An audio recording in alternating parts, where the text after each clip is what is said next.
بسم الله الرحمن الرحيم يا أيها الذين آمنوا توبوا إلى الله توبة نصوحا عسى ربكم أن يكفر عنكم سيئاتكم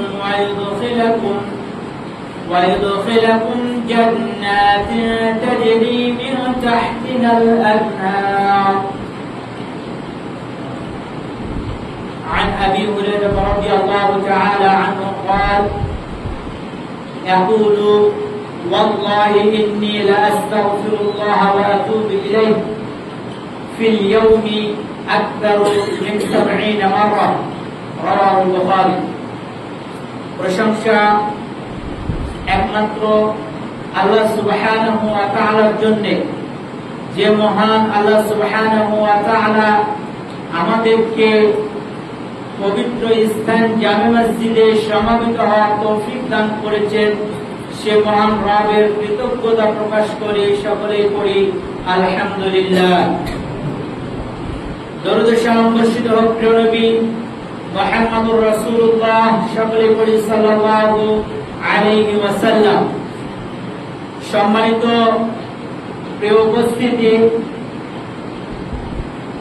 আল্লাহ সুবহানাহু ওয়া তাআলা আমাদেরকে এই পৃথিবীতে অসংখ্য নিয়ামত দান করেছেন এবং এই সকল নিয়ামত এর ব্যবহার বিধি এবং আল্লাহ সুবহানাহু ওয়া তাআলা যে বিধান দিয়েছেন, এই বিধানের যদি আমাদের আমলের ক্ষেত্রে ত্রুটি হয়ে যায়, তাহলে যেভাবে আমরা এই আমলের ত্রুটি থেকে পরিত্রাণ পাব সেই বিষয়ে কিছু আলোকপাত করব ইনশাআল্লাহ। আল্লাহ সুবহানাহু ওয়া তাআলা সূরা তাহরিমের মধ্যে বলছেন ইয়া আইয়ুহাল্লাযীনা আমানু তুবু ইলাল্লাহি তাওবাতান নাসুহা, অর্থাৎ আজকে সংক্ষিপ্ত খুতবার বিষয় হলো তাওবা ও ইস্তিগফার, অর্থাৎ ক্ষমা প্রার্থনা করা। আল্লাহ সুবহানাহু ওয়া তাআলা নিকট পাপিষ্ঠ ব্যক্তি, অর্থাৎ যারা অপরাধী, যারা মুজরিম, যারা আমরা পাপ করি, এই পাপিষ্ঠ ব্যক্তিরা কিভাবে পাপ থেকে মুক্তি হতে পারবে এবং আল্লাহ সুবহানাহু ওয়া তাআলা কিভাবে এই পাপ থেকে মানুষকে বাঁচাবেন এবং তিনি আমাদের তওবা কবুল করবেন, এই বিষয়ে আলোচনা করব ইনশাআল্লাহ। আল্লাহ সুবহানাহু ওয়া তাআলার নিকট আমাদেরকে তওবা করতে হবে। রাসূল কারীম সাল্লাল্লাহু আলাইহি ওয়াসাল্লাম বলেছেন কুল্লু বানি আদম, যে প্রত্যেক বানি আদম হচ্ছে ভুলকারী। কুল্লু বানি আদম খাত্তাউন ওয়া খায়রুল খাত্তাউন লিত-তাইয়িবিন, অর্থাৎ বানি আদম প্রত্যেকে হচ্ছে ভুলকারী, আর উত্তম ভুলকারী হলেন যিনি আত-তাইয়িবুন, যিনি আল্লাহর নিকট তওবা করে। অর্থাৎ আমরা ভুল করব, আল্লাহ সুবহানাহু ওয়া তাআলা আমাদেরকে ক্ষমা করবেন। এই ভুলকারীর মাঝে আল্লাহ রাব্বুল আলামিন একটা মান দিয়েছে যে উত্তম ভুলকারী হলো যিনি আল্লাহর নিকট তওবা করে, হে আল্লাহ আমি ভুল করেছি, তুমি আমাকে ক্ষমা করে দাও। এবং আল্লাহ সুবহানাহু ওয়া তাআলার নিকট যদি আমরা আন্তরিক তওবা করতে পারি, তাহলে তিনি আমাদের ভুলগুলোকে ক্ষমা করে দিবেন। আমরা কেউ ভুলের ঊর্ধ্বে নয়, আমরা প্রত্যেকেই ভুল করি। আমরা ইসলামের যে 5টি মৌলিক বিধান রয়েছে, এই 5টি বিধান মানার ক্ষেত্রে সামাজিক চলাফেরা, উঠা বসা এবং আমাদের যে সম্পদের বিধিবিধান রয়েছে, প্রত্যেকটি ক্ষেত্রে হচ্ছে আমরা আল্লাহর কাছে ভুল করি এবং তার বিধানকে আমরা যথাযথ মানতে পারি না। আর এই যে আমরা মানতে পারি না, আমরা পাপিষ্ঠ, আমাদের জন্য আল্লাহ সুযোগ করে দিয়েছেন। আল্লাহ সুবহানাহু ওয়া তাআলা বলছেন ইয়া আইয়ুহাল্লাযীনা আমানু, হে ঈমানদারগণ, তুবু ইলাল্লাহি তাওবাতান নাসুহা, তোমরা আল্লাহর নিকট তওবা করো, আন্তরিক তওবা। তাওবাতান নাসুহা মানে এমন তওবা আমাদেরকে করতে হবে যেটা পরবর্তীতে ওই ভুল আর হবে না। এই অন্তর থেকে, মুখ থেকে নয়, অন্তর থেকে আমাদেরকে তওবা করতে হবে। তাহলে আল্লাহ সুবহানাহু ওয়া তাআলা বলছেন যে তুবু ইলাল্লাহি তাওবাতান নাসুহা, যদি তোমরা তাওবাতান নাসুহা করতে পারো তাহলে কি হবে? আসা রাব্বুকুম আন ইউকাফিরা আনকুম সাইয়্যাতিকুম, আমাদের যত পাপ রয়েছে এই পাপগুলো আল্লাহ সুবহানাহু ওয়া তাআলা ক্ষমা করে দিবেন। শুধু ক্ষমা করে দিবেন এতটুকুই নয়, ইউকাফিরু আনকুম সাইয়্যাতিকুম ওয়া ইউদখিলুকুম জান্নাতিন তাজরি মিন তাহতিহা আল-আনহার, আর ক্ষমা করার পরে এমন জান্নাত দিবেন আমাদেরকে যা তলদেশ দিয়ে নহর প্রবাহিত। এরপর আল্লাহ রাব্বুল আলামিন বলছেন ইয়াওমা ইয়াখজি আল্লাহু আন-নাবিয়্যা ওয়াল্লাযীনা আমানু মা'হু নূরুহুম ইয়াসআ বাইনা আইদিহিম ওয়া বিআইমানিহিম, যারা ঈমান আনয়ন করেছে নবী এবং নবীর সাথে, এদেরকে লক্ষ্য করে আল্লাহ বলছেন যে এদের কোনো চিন্তা হওয়ার কোনো কারণ নেই, কারণ নবী ওয়াল্লাযীনা আমানু মা'হু নূরুহুম ইয়াসআ বাইনা আইদিহিম ওয়া বিআইমানিহিম, যে এদের সামনে থেকে এবং পিছন থেকে নূর, আলোক পত্রিকা এদের সামনেতে এবং পিছনে থাকবে যারা ঈমান আনয়ন করেছে। এবং তারা বলবে ইয়াকুলুনা রাব্বানা আতমিম লানা নূরানা ওয়াগফির লানা, হে আমার পালনকর্তা আমাদেরকে কি করো? আতমিম লানা, আমাদেরকে প্রার্থনাটা পূর্ণ করে দাও। কি প্রার্থনা? আতমিম লানা নূরানা, মানে এই যে সামনে এবং পিছন থেকে যে নূর থাকবে এই নূরটা আমাদেরকে পরিপূর্ণ করে দাও। ওয়াগফির লানা, এবং আমাকে ক্ষমা করে দাও। তো এই আয়াতটি থেকে আল্লাহ সুবহানাহু ওয়া তাআলা যেটা বলেছেন যে আমরা যদি আন্তরিক তওবা করতে পারি অন্তর থেকে, তাহলে আল্লাহ রাব্বুল আলামিন সে তওবা কবুল করবেন এবং আমাদেরকে ক্ষমা করে দিবেন, এবং ক্ষমা করার পরে জান্নাত দিবেন, এমন জান্নাত যার তলদেশ দিয়ে নহর প্রবাহিত। বুখারীর স্পষ্ট হাদিস, বুখারী শরীফের হাদিসে নবী সাল্লাল্লাহু আলাইহি ওয়াসাল্লাম বলেছেন আন আবি হুরায়রা রাদিয়াল্লাহু তাআলা আনহু ইয়াকুলু ওয়াল্লাহি ইন্নী লা আস্তাগফিরুল্লাহ ওয়া আতুবু ইলাইহি, আল্লাহ সুবহানাহু ওয়া তাআলার নবী মুহাম্মদুর রাসূলুল্লাহ সাল্লাল্লাহু আলাইহি ওয়াসাল্লাম তিনি বলছেন যে ইন্নী ওয়াল্লাহি, যে আল্লাহর শপথ করে বলছি, লা আস্তাগফিরুল্লাহ ওয়া আতুবু ইলাইহি, আমি আল্লাহর নিকট ইস্তিগফার করতাম, তওবা করতাম, ক্ষমা প্রার্থনা করতাম, ফিল ইয়াউমি আকতারু মিন 70 মাররা, আমি আল্লাহর নিকট প্রত্যেক দিন 70 বারের অধিক কি করতাম? আল্লাহর কাছে আমি তওবা করতাম, আমি ইস্তিগফার করতাম। এটি নবী সাল্লাল্লাহু আলাইহি ওয়াসাল্লাম নিজে শপথ করে বলছেন, আল্লাহর কসম করে আমি বলি, আল্লাহর শপথ করে আমি বলছি, আমি আল্লাহর নিকট প্রত্যেক দিন 70 বারের অধিক, যেহেতু এখানে বলা হয়েছে আকতার মিন 70 মাররা, মানে 70 বারের অধিক তিনি কি করতেন? তওবা করতেন।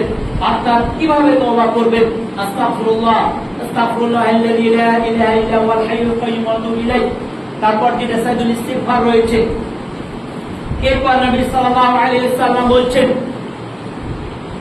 عن الأغر المزني رضي الله تعالى عنه, তিনি বলছেন ইয়া আইয়ুহান নাস, হে মানব সকল, আল্লাহ রাসূল সাল্লাল্লাহু আলাইহি ওয়াসাল্লাম বলছেন হে মানব সকল, তোমরা আল্লাহর নিকট তওবা করো। ফা ইন্না আতুবু, আমি আল্লাহর নিকট তওবা করি, ফিল ইয়াউমি, প্রত্যেক দিন, মিআতা মাররা, আমি 100 বার আল্লাহর নিকট প্রত্যেক দিন আমি কি করি? আল্লাহর নিকট আমি তওবা করি। এটি আমাদের নবী, যার আগের গুনাহ এবং পরের গুনাহ, যার সকল গুনাহ আল্লাহ সুবহানাহু ওয়া তাআলা ক্ষমা করে দিয়েছিলেন, এমন একজন মহামানব, মহান ব্যক্তিত্ব প্রিয় নবী মুহাম্মদুর রাসূলুল্লাহ সাল্লাল্লাহু আলাইহি ওয়াসাল্লাম প্রত্যেক দিন 100 বার, 70 বার এবং 100 বার করে আল্লাহর নিকট শুধু ইস্তিগফার করতেন, হে আল্লাহ তুমি আমাকে ক্ষমা করে দাও, হে আল্লাহ তুমি আমাকে ক্ষমা করে দাও। এভাবে 178 বার একটা হাদিসে এসেছে, একটা হাদিসে এসেছে 100 বার। অথচ আমরা পাপিষ্ঠ, আমরা সালাত আদায় করি না। আমরা বিড়ি খাই, অপরাধ করি। আমরা গুল খাই, অপরাধ করি। আমরা জর্দা খাই, অপরাধ করি। আমরা আত্মীয় স্বজনের হক মেরে খাই, আমরা অপরাধ করি। অন্যের ফল আমরা পেড়ে খাই, অপরাধ করি। আমরা এইভাবে অনেক পাপের সাথে আমরা জড়িত, কিন্তু আল্লাহর দরবারে আমরা ক্ষমা প্রার্থনা করি না। আমরা বলি আল্লাহ তো করাচ্ছেন, আল্লাহ সবকিছু করেন না। আমরা করছি বিদায় আল্লাহ করাচ্ছেন। আমরা চেষ্টা করব 100 বার অন্তত সারা দিনে 5 ওয়াক্ত সালাতে 100 বার করে আস্তাগফিরুল্লাহ আস্তাগফিরুল্লাহ এইভাবে তওবা করার চেষ্টা করব। আল্লাহ সুবহানাহু ওয়া তাআলা আমাদেরকে সে তৌফিক দান করুন, আল্লাহুম্মা আমিন। এরপর আল্লাহ সুবহানাহু ওয়া তাআলার নিকট সর্বোত্তম তওবাকারী হলো যাদের তওবা আল্লাহ সুবহানাহু ওয়া তাআলা নিশ্চিতভাবে কবুল করবেন। যাদের তওবা আল্লাহ সুবহানাহু ওয়া তাআলা কনফার্ম কবুল করবেন, যাদের কোনো সন্দেহ নেই। এক নম্বর হচ্ছে আল্লাহ সুবহানাহু ওয়া তাআলা বলেন, ইন্নামাত তাওবাতু আলাল্লাহি লিল্লাযীনা ইয়া'মালুনা আস-সাইয়্যাত সুম্মা ইয়াতুবুনা মিন করিবিন ফাউলাইকা ইয়াতুবুল্লাহ। আল্লাহ সুবহানাহু ওয়া তাআলা বলেন, ইন্নামাত তাওবাতু আলাল্লাহি, যারা আল্লাহর নিকট তওবা করে, যারা ভুল করে আল্লাহর নিকট তওবা করে, সুম্মা ইয়াতুবুনা মিন করিবিন, মানে ভুল করার সাথে সাথে আল্লাহর নিকট কি করে, আল্লাহকে বলে, হে আল্লাহ আমি ভুল করেছি, তুমি আমাকে ক্ষমা করে দাও। সুম্মা ইয়াতুবুনা মিন করিবিন, এইভাবে যারা আল্লাহর নিকট তাড়াতাড়ি, অর্থাৎ ভুল করার সাথে সাথে আপনি বুঝতে পারছেন আপনি একজনকে ধোঁকা দিচ্ছেন, আপনি বুঝতে পারছেন যে আপনি তাকে ধোঁকা দিচ্ছেন, আপনি আল্লাহর কাছে সরাসরি আপনি একটা গুনাহের কাজ করছেন, আপনি নিজেই বুঝতে পারছেন আমি গুনাহের কাজ করছি। আল্লাহ রাব্বুল আলামিন এই কোরআনের আয়াতে বলছেন যে তাদের তওবাটা কবুল করা হবে কনফার্ম, যারা কি করবে, এই যে তাড়াতাড়ি ভুল করার সাথে সাথে আল্লাহর নিকট তওবা করবেন, আল্লাহ রাব্বুল আলামিন তার তওবা কবুল করবেন। অতএব আমরা কি করব, সাথে সাথে আমরা কি করব, আল্লাহর নিকট আমরা তওবা করব। এরপর রাসূল কারীম সাল্লাল্লাহু আলাইহি ওয়াসাল্লাম বলছেন যে আমাদেরকে পাপ স্বীকার করে আমি ভুল করেছি, মানে আপনি যে ভুলটা করেছি আপনি এই ভুলটার কথা বলতে হবে। আপনি দোকানদার, আপনি কাউকে ঠকেছেন, আল্লাহকে বলবেন এইভাবে, হে আল্লাহ আমি তাকে ঠকিয়েছি, আমার বোনের আমি সম্পদ মেরে খেয়েছি, আমার পাশে যে জমি ছিল তার জমির একটু বেশি আজ আমি কেড়ে নিয়েছি। এইভাবে একজন অপরাধী, একজন মানে ভালো মানুষকে আমি ফাঁসিয়ে দিয়েছি, বিপদে ফেলেছি। এই যে আমরা যে অপরাধটা করি, এই অপরাধের কথা স্বীকার করে আল্লাহর নিকট তওবা করতে হবে, তাহলে আল্লাহ রাব্বুল আলামিন তওবা কবুল করবেন। আয়েশা রাদিয়াল্লাহু তাআলা তিনি বলছেন যে ইন্নাল আবদা ইযা আতারাফা বিযামবিন, যে যখন কোন বান্দা ইযা আতারাফা, যে তার ওই অপরাধটা স্বীকার করবে যে আমি এই ভুলটা করেছি, এরপর বিযামবিন সুম্মা তাবা তাবাল্লাহু আলাইহি, আল্লাহ বলছেন এরপর আমার কাছে তওবা করবে। মানে পাপ স্বীকার করে কেউ যদি তাবাল্লাহু তওবা করে আল্লাহর নিকট, তাবাল্লাহু আলাইহি, আল্লাহ বলছেন আমি এই ব্যক্তির তওবা কবুল করব। সুবহানাল্লাহ। এরপর রাসূল কারীম সাল্লাল্লাহু আলাইহি ওয়াসাল্লাম বলছেন যে কতক্ষণ পর্যন্ত আমাদের এই তওবাটা কবুল করা হয়। মুসনাদ আহমদ থেকে একটা হাদিস এসেছে এবং বাইহাকি থেকে, যে আমরা যখন অপরাধ করি এই অপরাধ 6 ঘন্টা পর্যন্ত লিপিবদ্ধ করা হয় না। যখন 6 ঘন্টা পার হয়ে যায় তখন আমাদের এই গুনাহটা আল্লাহ সুবহানাহু ওয়া তাআলার যে নির্ধারিত ফেরেশতা রয়েছে, আমরা জানি যে বাম কাঁধে যে ফেরেশতা থাকে, এনারা হচ্ছে গুনাহগুলো, পাপগুলো লিপিবদ্ধ করে থাকেন। যতক্ষণ 6 ঘন্টা পার না হবে ততক্ষণ আল্লাহ সুবহানাহু ওয়া তাআলা এই যে নির্ধারিত ফেরেশতা, এরা আমাদের গুনাহটা লিপিবদ্ধ করবেন না। আরো একটা হাদিসে আছে যে যদি আমরা খারাপ কাজ করার নিয়ত করি, যতক্ষণ ওটা আমরা না করি ততক্ষণ পর্যন্ত লিপিবদ্ধ করা হয় না। কিন্তু ভালো কাজে নিয়াত করলে আল্লাহ সুবহানাহু ওয়া তাআলা একটা নেকি লিখে দেন। তো যেটা বলছিলাম যে রাসূল কারীম সাল্লাল্লাহু আলাইহি ওয়াসাল্লাম বলছেন যে যখন আমাদের এই শ্বাস প্রশ্বাসটা মানে আমরা বলি না যে একেবারে মৃত্যুর দ্বার প্রান্তে এসে পৌঁছে গেছে, মানে আমরা তো জানি না কার কখন মৃত্যু হবে, তারপরেও আমরা একটু অনুমান করতে পারি যে এই লোকটা হয়তো বেশিক্ষণ বাঁচবে না। তো এমনই একটি অবস্থা আসার পূর্ব পর্যন্ত আল্লাহ সুবহানাহু ওয়া তাআলা আমাদের জন্য ক্ষমার দরজাটা খুলে রেখেছেন। রাসূল কারীম সাল্লাল্লাহু আলাইহি রাদিয়াল্লাহু তাআলা আনহু তিনি বর্ণনা করছেন যে ক্বালা ইন্নাল্লাহা, যে নিশ্চয় আল্লাহ সুবহানাহু ওয়া তাআলা ইয়াকবালুত তাওবাতাল আবদ, বান্দার তওবা কবুল করেন। নিশ্চয় আল্লাহ সুবহানাহু ওয়া তাআলা বান্দার তওবা কবুল করেন মা লাম ইউকাররিব, মানে তার যখন এই নিঃশ্বাসটা দমটা কণ্ঠনালীতে পৌঁছে যায় এর পূর্ব পর্যন্ত আল্লাহ সুবহানাহু ওয়া তাআলা আমাদের জন্য তওবার পথ খোলা রেখেছেন। মানে ভুল করেছি আল্লাহর কাছে তওবা বলতে ক্ষমা চাওয়া, এই ক্ষমার পথটা তিনি আমাদের জন্য খোলা রেখেছেন। এরপর রাসূল কারীম সাল্লাল্লাহু আলাইহি ওয়াসাল্লাম বলেন, আন আবি হুরায়রা রাদিয়াল্লাহু তাআলা আনহু তিনি বর্ণনা করছেন নবী সাল্লাল্লাহু আলাইহি ওয়াসাল্লাম বলেন, মান তাবা ক্বাবলা তুতলি'আশ শামস তাতলু'আশ শামস, যে মানুষ এর পাপগুলো অর্থাৎ মানুষ যে ভুল করবে আর এই ভুলটা আল্লাহ সুবহানাহু ওয়া তাআলা ক্ষমা করবেন কতদিন পর্যন্ত, যেদিন পশ্চিম আকাশে সূর্য উদিত না হবে এতদিন পর্যন্ত। অর্থাৎ কিয়ামত হবে, আমরা জানি যেদিন কিয়ামত হবে সেদিন সূর্যটা পশ্চিম আকাশে উদিত হবে। তো এই যে পশ্চিম আকাশে উদিত হওয়ার পূর্ব পর্যন্ত তিনি আমাদের জন্য ক্ষমার পথটা, ক্ষমার দরজাটা, তওবার দরজাটা আল্লাহ রাব্বুল আলামিন কি করেছেন? খুলে রেখেছেন, উন্মুক্ত করে রেখেছেন। এর পূর্ব পর্যন্ত আল্লাহর কাছে আমরা চাইলে আল্লাহ সুবহানাহু ওয়া তাআলা তিনি আমাদের জন্য ক্ষমার দরজা খুলে বসে রয়েছেন। ক্বাবলা আন তাতলু'আশ শামস মিন মাগরিবিহা তাআবা আল্লাহু আলাইহি, তাহলে আমি তার তওবা কবুল করব।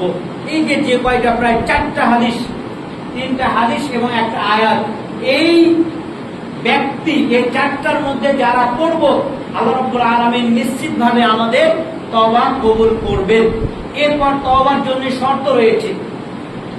তওবা আল্লাহ সুবহানাহু ওয়া তাআলা কবুল করবেন এই জন্য 3টা শর্ত রয়েছে। প্রথম, একানিষ্ঠভাবে রবের জন্য আমাদেরকে তওবা করতে হবে, যে হে আল্লাহ তোমার নিকট তোমার সন্তুষ্টি অর্জনের লক্ষ্যেই আমি তওবা করছি, আমি আর ভুল করব না। এই রবের উদ্দেশ্যে আমাদেরকে কি করতে হবে? তওবা করতে হবে। তাহলে আমাদের তওবা আল্লাহ সুবহানাহু ওয়া তাআলা কবুল করবেন। এরপর নবী সাল্লাল্লাহু আলাইহি ওয়াসাল্লাম বলছেন যে গুনাহ আমরা করেছি, অপরাধ করেছি, এই অপরাধের জন্য আমাদেরকে অনুতপ্ত হতে হবে। মানে একেবারে শোচনীয় ভাবে আল্লাহ দরবারে এসে উপস্থিত হয়ে আমাদেরকে বলতে হবে, হে আল্লাহ এই ভুলটা আমি করেছি আর আমি এটা করবো না, তুমি ক্ষমা করে দাও। 3 নম্বর, যে ভুলটা একবার করেছি আল্লাহর কাছে তওবা করেছি, তৃতীয়বার এই ভুলটা আর করা যাবে না। যদি এই 3টা শর্ত দিয়ে মেনে যদি আমরা আল্লাহর দরবারে প্রার্থনা করি, ক্ষমা চাই, আল্লাহ রাব্বুল আলামিন কি করবেন? ক্ষমা করে দিবেন।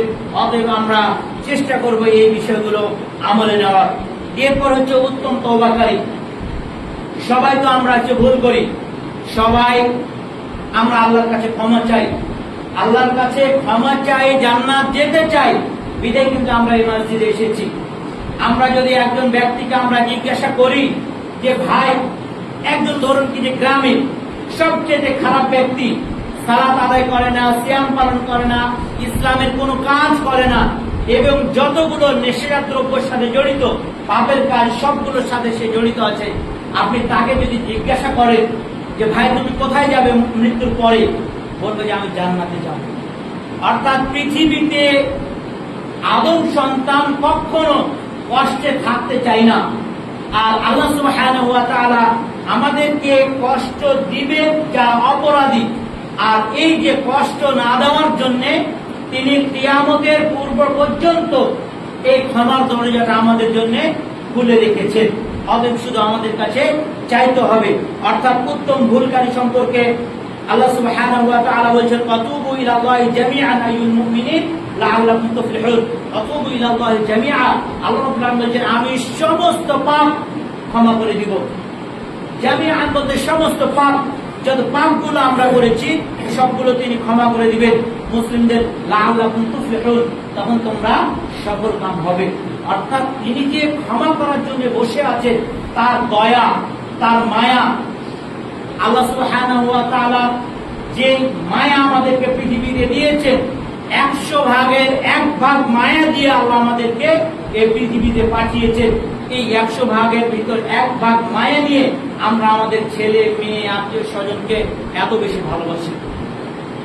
আল্লাহর সৃষ্টি এই যে গরু ছাগল ইত্যাদি চতুষ পর্যন্ত এবং মানুষ সবাইকে আল্লাহ সুবহানাহু ওয়া তাআলা অনলি 1% দিয়েছেন, আর বাকি 99টা আল্লাহর কাছে রেখে দিয়েছেন। তাহলে তিনি ক্ষমা করবেন না? আজকে যতই ভুল করেন বাবার কাছে গিয়ে ক্ষমা চান, বাবা ক্ষমা করে দেয়। কত পার্সেন্ট? 1%-এর কারণেই আপনাকে ক্ষমা করে দেয়। দয়া তার ভিতরে রয়েছে। আর আল্লাহ সুবহানাহু ওয়া তাআলার নিকট 99, এর চাইতে 99 ভাগ বেশি তিনি দয়াবান, তিনি পরম দয়ালু এবং অতি ক্ষমাশীল, তিনি ক্ষমা করে দিবেন। আমরা এর আগে যে হাদিসটি বলেছি যে কুল্লু বানি আদম খাত্তাউন ওয়া খায়রুল খাত্তাউন খাত্তাউন লিত-তাইয়িবিন, যে উত্তম ভুলকারী হলো যিনি আল্লাহর কাছে তওবা করেন ভুল করার সাথে সাথে।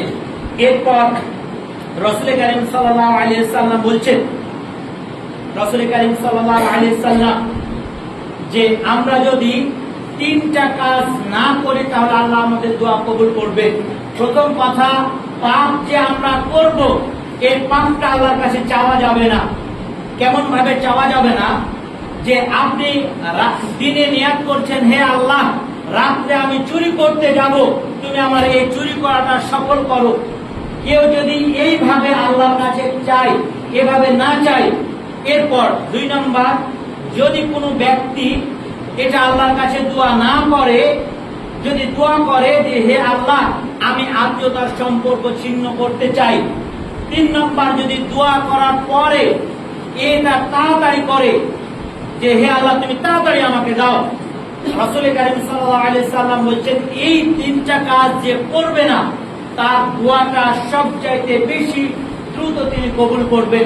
1 নম্বর উদাহরণ দিলাম যে আমি রাতে দিনে নিয়াত করছি রাতে আমি চুরি করব, গাড়ি চুরি করব, অথবা গরু চুরি করব, অথবা ভ্যান চুরি করব। এরূপ আল্লাহর কাছে যদি আপনি না চান, আপনি এটা আল্লাহ কখনো বলবেন না হে আল্লাহ আমি রাতে চুরি করতে যাব, এটা আমরা কখনো বলবো না। হে আল্লাহ আমি এই অপরাধটা করব, এটা আল্লাহর কাছে কখনো আমরা চাইবো না, যদি এটা আমরা না চাই। এরপর আত্মীয়তার সম্পর্ক, রাসূল কারীম সাল্লাল্লাহু আলাইহি সাল্লাম বলেছেন কোন ব্যক্তি যদি চায় যে তার বয়সটা বৃদ্ধি হোক এবং তার রিজিকটা প্রশস্ত করা হোক, বৃদ্ধি করা হোক, এই ব্যক্তি যেন আত্মীয়তার সম্পর্ক অটুট রাখে, আত্মীয়তার সম্পর্ক ছিন্ন করে না। কিয়ামতের পূর্বে সম্পর্ক ছিন্ন হয়ে যাবে। বর্তমান সময়ে ভাইয়ের সাথে ভাইয়ের সম্পর্ক নেই, অথচ যারা আত্মীয় নয় তাদের সাথে অনেক ভালো একটা গুড সম্পর্ক গড়ে উঠেছে। ছেলের সাথে বাবার সম্পর্ক নেই, প্রতিবেশীর সাথে ভালো সম্পর্ক হয়েছে, প্রতিবেশীর হক রয়েছে, কিন্তু লা ইয়াদখুলুল জান্নাতা কাতিউর রাহিম, ওই ব্যক্তি জান্নাতে যেতে পারবে না যে আত্মীয়তার সম্পর্ক ছিন্ন করবে। অতএব আত্মীয়তার সম্পর্ক আমাদেরকে যে কোনো মূল্যে আমাদেরকে ধরে রাখতে হবে, টিকিয়ে রাখতে হবে। তাহলে আল্লাহ আমাদের বয়সটাও বৃদ্ধি করবেন এবং রিজিকটাও বৃদ্ধি করবেন। এরপর আমরা করবো না, আমি এত দোয়া করছি, এটা করছি, ওটা করছি, দান করছি, সাদাকা করছি, আল্লাহ রাব্বুল আলামিন মনে হয় আমার কোনো দোয়াই কবুল করছেন না, এইভাবে তাড়াহুড়া করা যাবে না। আল্লাহ বলছেন যে যদি তোমাদের স্যান্ডেলের ফিতার প্রয়োজন হয় তবে আমার কাছে চাও, আল্লাহর কাছে আমি সেটা দিব। আল্লাহকে ফিতা ফেলবেন, ফিতা নয়, যাতে ওটা ক্রয় করতে পারেন এমন একটা ব্যবস্থা আল্লাহ করে দিবেন। অতএব আমরা কি তাড়াহুড়া করবো না। রাসূল সাল্লাল্লাহু আলাইহি ওয়াসাল্লাম বলছেন এই 3টা কাজ যে করবে না এর দোয়াটা আল্লাহ রাব্বুল আলামিন তাড়াতাড়ি কবুল করবেন। অতএব আমরা এই কাজগুলো থেকে বিরত থাকার চেষ্টা করব ইনশাআল্লাহ। এরপর আল্লাহ সুবহানাহু ওয়া তাআলা বলছেন যে কেউ যদি আমার কাছে চায় ক্ষমা করার জন্য আমি প্রস্তুত রয়েছি। আমরা বলি না যে রাসূল সাল্লাল্লাহু আলাইহি সাল্লাম বলছেন, কোন ব্যক্তি যদি আল্লাহর নিকট ফিরে আসার জন্য অর্ধ হাত এগিয়ে যায়, মানে আপনি সালাত আদায় করেন না, আপনি সালাত আদায় করতে আসবেন, আপনি যদি অর্ধ হাত পথ অতিক্রম করেন, আল্লাহ রাব্বুল আলামিন আপনার জন্য এক হাত সমান মানে আহ্বানটা তিনি বাড়িয়ে দেন। অর্থাৎ আল্লাহ রাব্বুল আলামিন সত্যের পথে আসার জন্য তিনি তার হাতকে তার তাকে তিনি প্রসারিত করে দেন। অর্থাৎ আমরা যদি এভাবে, এটা উদাহরণ যে একবার যদি আমরা চাই, আল্লাহ রাব্বুল আলামিন 10 বার দিতে রাজি আছেন, তবে আমাদেরকে কি করতে হবে? চাইতে হবে। রাসূল কারীম সাল্লাল্লাহু আলাইহি সাল্লাম বলছেন যে আন আবি হুরায়রা রাদিয়াল্লাহু তাআলা আনহু قال ينزل ربنا تبارك وتعالى حين يلقى من ثلث الليل الآخر, তিনি শেষ আসমানে এসে রাতের 1/3 অংশে শেষ আসমানে এসে তিনি বলতে থাকেন যে মাইয়াদউনি, কে আমার কাছে চাও, ফাস্তাজিব লাহু, আমি তাকে দিব। এরপর বলে যে মাইয়াসআলুনি, কে আমার কাছে ক্ষমা চাই, মানে প্রথমটা হচ্ছে কে আমার কাছে চাই, যে কোনো জিনিস ক্ষমা চাই, আমি তাকে ক্ষমা করে দিব। এরপর বলছেন মাইয়াসআলুনি, কে আমার কাছে কি চাই, ফাউতিয়াহু, আমি তাকে দিয়ে দিব। আপনি রিজিক চান আল্লাহর কাছে, আপনি বাড়ি করতে পারছেন না, আল্লাহকে বলেন। আপনার স্বপ্ন পূরণ হচ্ছে না, বারবার বিপদে পড়ছেন, আপনি আল্লাহকে বলেন, হে আল্লাহ তুমি আমাকে এটা দাও। আল্লাহ রাব্বুল আলামিন বলছেন যে আমি শেষ আসমানে এসে ভাবে, নবী সাল্লাল্লাহু আলাইহি সাল্লাম বলছেন, আল্লাহ বলতে থাকেন যে তোমরা কে আমার কাছে দোয়া করো, দোয়া চাও, আমি তার দোয়া কবুল করব। কে তোমরা কোনো কিছু চাও, আমি তাকে ফাউতিয়াহু দিয়ে দিব। এরপর বলছেন যে কে তোমরা রয়েছো ক্ষমা প্রার্থনা কারী, তোমরা ক্ষমা মানে আমার কাছে ক্ষমা চাও, আমি তোমাদেরকে ক্ষমা করে দিব। এইভাবে তিনি শেষ আসমানে এসে এইভাবে বলতে থাকেন আল্লাহ সুবহানাহু ওয়া তাআলা। অতএব তিনি আমাদের জন্য, তিনি তো জান্নাত সৃষ্টি করেছেন এবং জাহান্নাম, জান্নাতে আমাদেরকে দিবে বিদায় আমাদেরকে এতগুলো সুযোগ আল্লাহ রাব্বুল আলামিন দিয়েছেন। এরপর আন আবি মুসা আশআরী রাদিয়াল্লাহু তাআলা আনহু তিনি বলছেন যে আল্লাহ রাব্বুল আলামিন তার হাতকে 2 বেলা প্রসারিত করেন, একবার দিনের বেলা প্রসারিত করেন এবং এভাবে বলতে থাকেন যে ইয়াবসুতু ইয়াদাহু বিল-লাইলি লিয়াতুবু মাসযান নাহার, যে তোমরা সারা দিনে যে পাপ করেছো, তোমরা সারা দিনে যে পাপ করেছো, তোমরা রাতের বেলা আল্লাহর কাছে চাও, তোমাদের সারা দিনের পাপটা আমি ক্ষমা করে দিব। এরপর তিনি দিনের বেলা বলেন, সারা রাত্রে যে পাপটা করেছো, তোমরা আমার কাছে ক্ষমা চাও, দিনের বেলায় তিনি হাত প্রসারিত করেন, আমি তোমাদেরকে ক্ষমা করে দিব। শেষ হাদিস, রাসূল কারীম সাল্লাল্লাহু আলাইহি ওয়াসাল্লাম বলছেন আন আবি মুসা আশআরী রাদিয়াল্লাহু তাআলা, এরপর আন আবি যার রাদিয়াল্লাহু তাআলা আনহু قال قال النبي صلى الله عليه وسلم فيما روي عن الله تبارك وتعالى أنه قال يا عبادي إني حرمت الظلم على نفسي وجعلته بيني محرم فلا تظالموا لنفسي। রাসূল কারীম সাল্লাল্লাহু আলাইহি ওয়াসাল্লাম বলেন যে আমি আমার উপরে জুলুম করাটাকে আমি হারাম করে নিয়েছি, অতএব তোমরা কি করবে না, আর উপর জুলুম করবে না, কারণ এই জুলুম করাটাকে আমি হারাম করে দিয়েছি। আল্লাহ নিজের উপর হারাম করেছে যে ইন্নী হারামতুম যুলমা আলা নাফসি, নিশ্চয় আমি আমার উপর জুলুম করাটাকে হারাম করেছি। ফালা তুযালিমু, অতএব তোমরা অন্যের উপর জুলুম করো না। এরপর আল্লাহ বলেন যে ইয়া ইবাদি ইন্নাকুম যাল্লুন, তোমরা প্রত্যেকে ছিলে পথভ্রষ্ট, মানে তাদাইতা ফাস্তাহদুনি আহদিকুম, তোমরা সবাই ছিলে পথভ্রষ্ট, আমি তোমাদেরকে পথ দেখিয়েছি, অতএব তোমরা আহদিকুম, তোমরা আমার কাছে হেদায়েত চাও, আমি তোমাদেরকে দিব। এরপর নবী সাল্লাল্লাহু আলাইহি ওয়াসাল্লাম বলেন ইয়া ইবাদি ইন্নাকুম জাইউন, যে তোমরা সকলেই ছিলে ক্ষুধার্ত, মান আতআমতুহু, আমি তোমাদেরকে খাবার দিয়েছি, ফাস্তাতঈমুনি, আমি তোমাদেরকে খাবার দিয়েছি, আতঈমুকুম, তোমরা আমার নিকট খাবার চাও, রিজিক চাও। এরপর নবী সাল্লাল্লাহু আলাইহি ওয়াসাল্লাম বলেন ইয়া ইবাদি ইন্নাকুম আরিন, তোমরা সকলেই ছিলে বস্ত্রহীন, মান কাসাউতাহু, আমি তোমাদেরকে পোশাক দিয়েছি, ফাস্তাহদুনি, তোমরা আমার কাছে পোশাক চাও। আমি তোমাদেরকে কি করব? পোশাক দান করব। এরপর নবী সাল্লাল্লাহু আলাইহি ওয়াসাল্লাম বলেন, ইয়া ইবাদি ইন্নাকুম তাখতাউনা বিল-লাইলি ওয়ান-নাহার, তোমরা আল্লাহর নিকট তাহতিকুনি, তোমরা যে পাপিষ্ঠ, তোমরা দিনে এবং রাতে আল্লাহর কাছে প্রার্থনা করো। আমি কি করব? আস্তাগফিরুল্লাহ ওয়া আতুবু ইলাইহি, আমি তোমাদের পাপ ক্ষমা করে দিব। আল্লাহ রাব্বুল আলামিন অসংখ্য জায়গাতে তিনি আমাদেরকে পাপ ক্ষমা করার কথা বলেছেন। অতএব আমরা চেষ্টা করব আজকের এই সংক্ষিপ্ত জুমার খুতবা থেকে যে আমরা আরো অনেক অনেক আয়াত এবং হাদিস এবং ঘটনা রয়েছে এই পাপ থেকে ফিরে আসার। অতএব আমরা সময় সংক্ষিপ্ত, আমরা অনেকে জানি 100 জন ব্যক্তিকে খুন করার পরেও আল্লাহ কি করেছেন? ক্ষমা করে দিয়েছেন। একজন জেনাকারী, তিনি তাকে রজম করা হয়েছে, হত্যা করা হয়েছে পাথর মেরে, কিন্তু তিনি আল্লাহর কাছে তওবা করেছিলেন, আল্লাহ রাব্বুল আলামিন তাদের তওবা কবুল করেছেন। এরকম অসংখ্য ঘটনা রয়েছে। অতএব আমরা আল্লাহর নিকট তুবু ইলাল্লাহি তাওবাতান নাসুহা, আন্তরিক তওবা আল্লাহর কাছে করতে পারি। আল্লাহ রাব্বুল আলামিন সেই তৌফিক আমাদেরকে দান করুন। আল্লাহুম্মা আমিন। আল্লাহ সুবহানাহু ওয়া তাআলা আমাদেরকে পাপ মুক্ত আমল করার তৌফিক দান করুন। আল্লাহুম্মা আমিন। আল্লাহ সুবহানাহু ওয়া তাআলা আমাদেরকে মৃত্যুর পূর্ব পর্যন্ত ঈমান এবং আমল সহকারে যেন বেঁচে থাকতে পারি, আল্লাহ রাব্বুল আলামিন সেই তৌফিক আমাদেরকে দান করুন। আল্লাহুম্মা আমিন। আমাদের মাঝ থেকে যারা বিদায় নিয়ে পরকাল গমন করেছেন, তাদেরকে আল্লাহ ক্ষমা করে জান্নাতের সর্বোচ্চ স্থান দান করুন। আল্লাহুম্মা আমিন। আমাদের মাঝে যারা অসুস্থ, আল্লাহ রাব্বুল আলামিন তাদেরকে সুস্থতা দান করুন। আল্লাহুম্মা আমিন। যারা অভাবগ্রস্ত এবং